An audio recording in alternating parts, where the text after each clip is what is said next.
What are your initial thoughts of the San Diego street course? I'm smiling for your comment there of president of upcoming race can't wait for race. Yeah, well, you'd hope so, wouldn't you?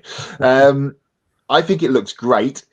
You don't want brake failure because you will end up in the ocean. Turn 2, turn 5, turn 12. Yeah, obviously there's going to be plenty of runoff and safer barriers and tire walls and all that kind of thing, but looks dangerous.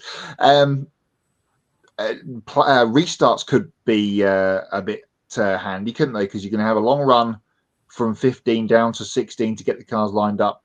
Fairly short start, finish straight. Turn 1, if it's flat or semi-flat, is going to bring everybody down to turn 2, and that's going to be a mess. But we'll see. It's also got Shane Van Gisbergen written all over it, hasn't it? Because all those heavy braking spots, turn 2, turn 3, 6. Well, that 6 through sort of 12 area has got him written all over it. We know how good he is in braking against other guys, especially. And obviously, the Trackhouse have stopped the TV teams by putting the pedal cam in SVG's car over the last couple of years because they don't want people studying what he's doing on the brakes. So it looks cool. It's going to be, as we talked about at the time when it was announced, it's going to be a great event. Can't wait to see what the base do, what San Diego do, what NASCAR do with it on a big weekend in a big year for the States, which is going to be big. And looks cool. Nice. Always good to have new tracks, whether they be permanent road courses or street tracks. Quick little SVG nugget for you. He made an appearance this week on the Rusty's Garage podcast. A fan question was posed: would you like to do the Indy 500 one day against your good friend Scott McLaughlin? And he said flat out no. But he did say, and this is an interesting bit, there was talk of NASCAR and IndyCar doing a double header at Mexico. Apparently, according to SVG, it was close, and he would have put his hand up to get in an IndyCar at Mexico on the road course.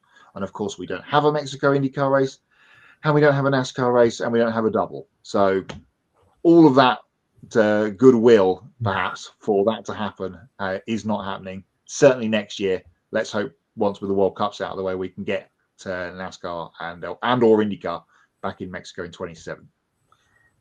Yeah.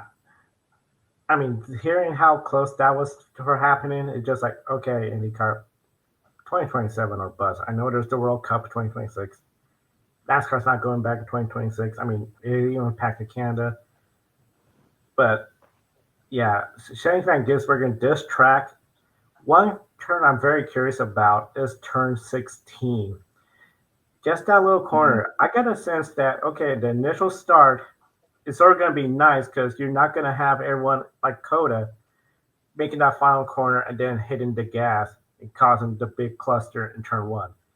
If they have that restart zone behind turn 16, I think you're going to have a nice spread out field entering turn 2, and then you won't have such a big mess.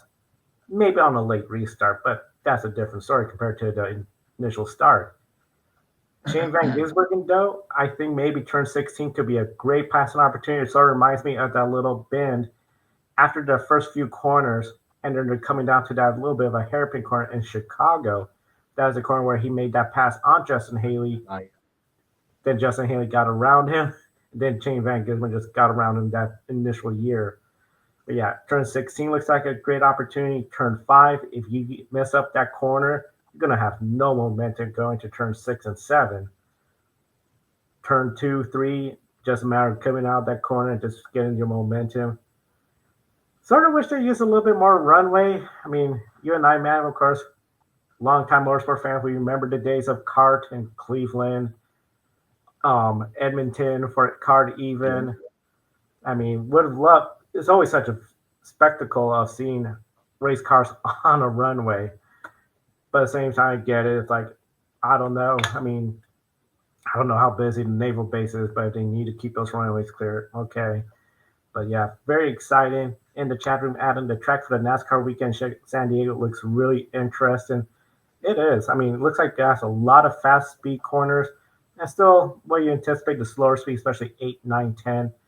the Coronado corners, and then 2, 3 leading up to 4. This could be a good weekend for SVG. I'm hoping we see some more drivers take the opportunity where they could come in under that special world talented driver or whatever NASCAR's calling, like Helio has done. Jenson Button. Mm-hmm. We've seen Kimi Räikkönen with the Trackhouse Project 91. Kobayashi with the number, I believe it was the 6-7, correct? Or yes. Yeah. Yep. We need drivers like that to come here also make this, I think, a much fun event. It's going to be fun with the Cup Series, the trucks, and everybody. But you add a little bit of an international element. I mean, people around the world talk about that first year in Chicago and what Shane Van Gisbergen did. I don't. It's going to be hard to beat SVG second year in a Cup Series car, but if somebody from overseas could come over and beat them, that would take headlines all across the universe, I feel. So Yeah, indeed. You mentioned the runway quickly, Joe, before we move on. Of course, they can't use the runway because somewhere there will have to be a parking space for Air Force One that weekend. You can be certain. Yeah, the Air Force One is going to show up, and the person that usually follows Air Force One too.